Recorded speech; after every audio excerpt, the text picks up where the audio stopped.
आगे बढ़ेंगे और अब बात करेंगे क्या बजरंग दल को लेकर कांग्रेस में बंटवारा हो गया है क्या?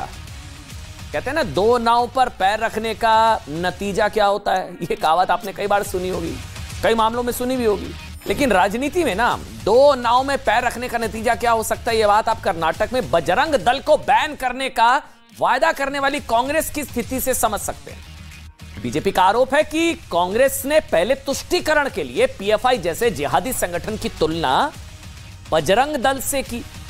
ऐसा करके कांग्रेस ने पहले तुष्टीकरण की नाव चलाने की कोशिश की, एक वर्ग को खुश करने की कोशिश की। इसके बाद प्रतिबंधित हो चुके संगठन पीएफआई की पॉलिटिकल विंग एसडीपीआई ने कांग्रेस को समर्थन दे दिया, ऐलान कर दिया। लेकिन जब बजरंग दल को बैन करने का मुद्दा बजरंग दली के अपमान से जुड़ गया तो कांग्रेस फंस गई। कांग्रेस की तुष्टीकरण वाली नाव डगमगा गई और अब खबर यह है कि कांग्रेस ने हिंदुत्व वाली तीसरी नाव में पांव रख दिया है।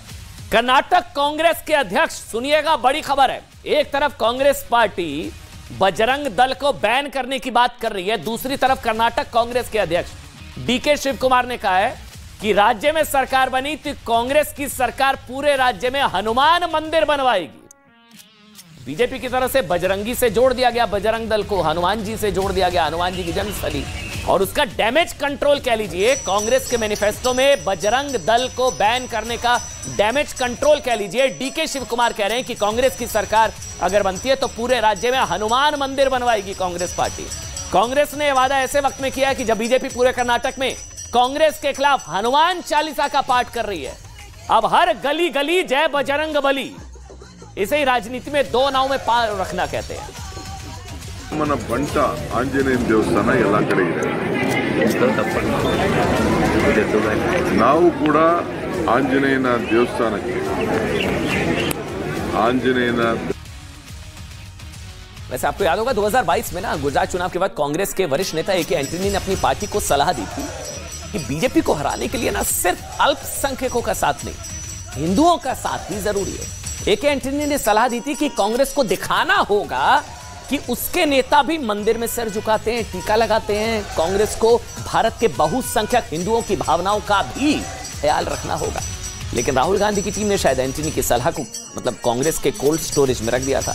नतीजा यह हुआ कि कांग्रेस कर्नाटक के चुनाव में भी मुस्लिम तुष्टीकरण के ट्रैप में फंस गई, बजरंग दल पर बैन लगाने की बात कर दी और बजरंग दल के बहाने आप समझिए ट्रैप बिछाया तो बीजेपी के खिलाफ था, लेकिन कांग्रेस के लिए बैकफायर कर गया और अब इसलिए उसको डैमेज कंट्रोल करने की कोशिश की जा रही है। आरोप लग रहे हैं कि भाई राहुल की टीम में बिठाए बीजेपी को हिंदुत्व का मुद्दा थमा दिया राहुल की टीम ने। इस मुद्दे पर कांग्रेस में भी अंदरूनी कला है, कोल्ड वॉर शुरू हो चुकी है। याद करिए, कल हमने आपको बताया था ना कि कांग्रेस में ही टीम प्रियंका के senior leader Pramod Krishnam, senior leader, उन्होंने कहा था कि बजरंग दल को बैन करने के वादे पर उन्होंने कहा था कि अभी भी जहरीला सांप कांग्रेस के गले में है, ऐसे में बजरंग बली को छेड़ने की क्या जरूरत थी। कांग्रेस के अंदर भी ऑल इज नॉट वेल इस मुद्दे को लेकर। अब एक और बड़ी खबर सुनिए। अब कर्नाटक के ही पूर्व और मुख्यमंत्री और कांग्रेस के बड़े नेता वीरप्पा मोइली ने क्या कह दिया। उन्होंने तो और बड़ी बात कह दी कि भाई बजरंग दल पर बैन लगाने का कोई प्रस्ताव ही नहीं है। कांग्रेस ने भी मान लिया कि बजरंग दल पर बैन लगाने के लिए राज्य सरकार के पास अधिकार ही नहीं है। वीरप्पा मोइली बोल रहा हूं मैं, बकौल वीरप्पा मोइली, यह अधिकार सिर्फ सेंटर के पास है। वीरप्पा मोइली के इस बयान का मतलब है कि कांग्रेस पहले से ही जानती थी कि वो तुष्टीकरण के लिए बजरंग दल पर बैन का झूठा वादा कर रही है, वो कर ही नहीं सकती है। वीरप्पा मोइली कह रहे हैं स्टेट कर ही नहीं सकती है बैन, नंबर 1, और ऐसा कोई प्रस्ताव भी नहीं है। अब इस ट्रैप में कांग्रेस फंस गई है, तो यह कहना पड़ा कि बजरंग दल पर बैन लगाने का कोई प्रस्ताव नहीं। अब सवाल यह कि बजरंग दल पर बैन का इरादा नहीं था तो वादा क्यों किया था। We have no proposal. Now I can tell you as a leader, we have no proposal to ban Bajrang. वो कहते हैं हम पीएफआई पे प्रतिबंध लगाएंगे, पीएफआई पे तो प्रतिबंध लगा हुआ है। वो कहते हैं हम बजरंग दल पे प्रतिबंध लगाएंगे। राज्य सरकार को, किसी भी राज्य सरकार को संगठन पे प्रतिबंध लगाने का अधिकार ही नहीं है। ये अधिकार सिर्फ केंद्र सरकार के पास है। बजरंग बली की, बजरंग बली की। अभी तक हमारे गले में पहले जहरीला सांप पड़ गया, अब बजरंगबली को छेड़ दिया। कांग्रेस की स्थिति जैसी है, विनाश काले विपरीत बुद्धि। को बयान करने का जो निर्णय किया है सिर्फ मुस्लिम वोटर के लिए किया है। जब मौका आता है चुनाव का तो ऐसा ध्यान भटका देते हैं आपका। मैं यह भी याद दिला देना चाहता हूं कांग्रेस को कि बजरंग दल पर प्रतिबंध लगाने के लिए आप कह नहीं रहे हैं, आप लगा चुके हैं और अदालत की चौखट पर औंधे मुंह गिर चुके हैं। हम तो हनुमान चालीसा का पाठ दिन में 2 बार ही सुनते हैं, आप तो आज कर रहे हो। We have no proposal, and I can tell you as a leader, we have no proposal to ban Bajrang Dal. Hindutva से बेचैन बजरंग दल पर बैन। बजरंग बली की, बजरंग बली की। बजरंग दल पर चोट, हिंदू देंगे वो। प्रभु श्री राम को ताले में बंद किया और बजरंग बली बोलने वालों को ताले में बंद करने का संकल्प लिया। बैन का बदला, बजरंग दल पर हमला। जब पोलिंग बूथ में बटन दबाओ ना, तब जाए बजरंग बली बोल करके सजा दे देना इनको।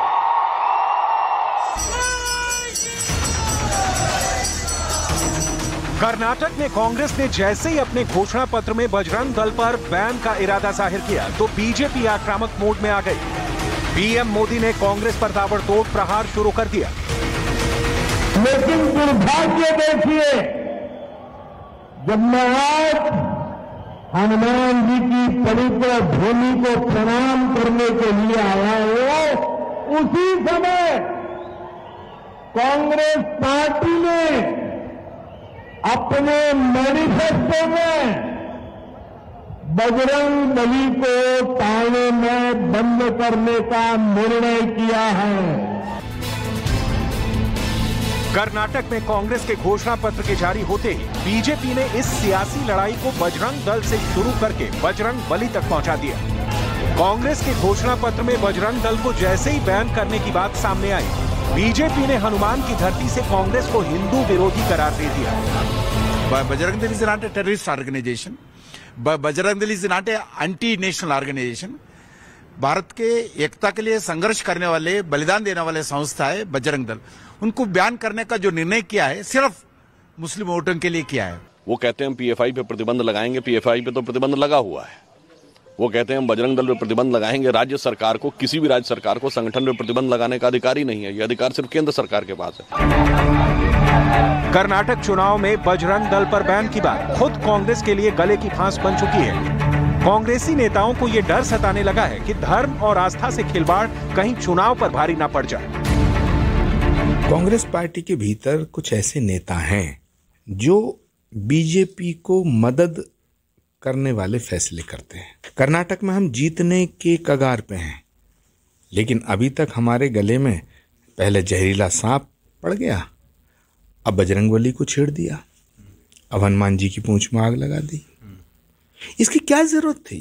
कर्नाटक के चुनाव में पार्टी के मैनिफेस्टो में ये शामिल करना, मुझे नहीं लगता कि इसकी कोई जरूरत थी। We have no proposal, and I can tell you as a leader, we have no proposal to ban Bajrang Dal. इससे पहले भी कांग्रेस पीएम मोदी पर जहरीला सांप वाले बयान पर अपनी किरकिरी करवा चुकी है। पीएम मोदी इससे पहले भी गालियों पर कांग्रेस को घेर चुके हैं, जिसकी वजह से कांग्रेस बैकफुट पर आ चुकी है और अब बजरंग दल पर बैन की मांग ने रही सही कसर भी पूरी कर दी है। व्यक्ति भी हो सकता है, अगर वो जाति और धर्म के नाम पर पहले से फैलाता है, ठीक है, भड़काता है, उसके खिलाफ आप मुकदमा दर्ज करो। भारतीय जनता पार्टी बुखलाई हुई है। अगर आप पिछले 10 वर्ष का ट्रैक रिकॉर्ड उठा के देखें, उसको संज्ञान में ले, भारतीय जनता पार्टी ने कभी अपनी परफॉर्मेंस के ऊपर कोई चुनाव नहीं लड़ा। जब मौका आता है चुनाव का तो ऐसा ध्यान भटका देते हैं आपका। पीएम मोदी ने कर्नाटक चुनाव में बजरंग बली का मुद्दा कब और कहां उठाया, जरा ये भी देखिए। ऐसी मान्यता है कि बजरंग बली हनुमान की जन्मस्थली कर्नाटक में है। कर्नाटक के कोप्पल जिले में अंजनाद्री पहाड़ियों पर बजरंग बली का जन्म हुआ था। पीएम मोदी होसपेट में सभा को संबोधित कर रहे थे। होसपेट से अंजनाद्री पहाड़ी की दूरी महज 30 किलोमीटर है। जाहिर है अपने ताबड़तोड़ प्रचार में पीएम मोदी चुन चुनकर कांग्रेस और जेडीएस के करप्शन पर प्रहार कर रहे थे। प्रहार इतना खतरनाक है कि 2024 में खुद को पीएम मोदी के समान दिखाने वाले नेता भी बयानबाजी से बचने की कोशिश में लगे हैं। बजरंग दल पर और बजरंग बली पर कोई बैन नहीं लगा सकता है, लेकिन ऐसी भाषा जो उन्होंने प्रयोग किया है, जो मैनिफेस्टो में पीएफआई से बजरंग दल की तुलना की है, इस पाप की सजा उनको जरूर मिलेगी। और भी जो बात हो जाएगी और जितने लोग एग्री करेंगे सब एक साथ बैठ जाएंगे, तब एक साथ बैठेंगे तो उसी समय पूरे देश के लिए क्या पॉलिसी होना चाहिए और अगर आपको बहुमत मिल जाए तो आगे क्या काम करना चाहिए, ये सब उसी में होगा। इसलिए हम अभी कुछ नहीं बोलते, समझ गए ना, मेरी रुचि एक ही। कर्नाटक के सियासी समर में जंग जोरदार है, मुद्दों की भरमार है। कर्नाटक चुनाव में एक हफ्ते से भी कम का समय बचा है। 10 मई को 224 सीटों पर मतदान है और 13 मई को जनता का फैसला सबके सामने होगा। अब इस सियासी समर में किसकी किस्मत चमकेगी, इसका फैसला कर्नाटक की जनता को लेना है।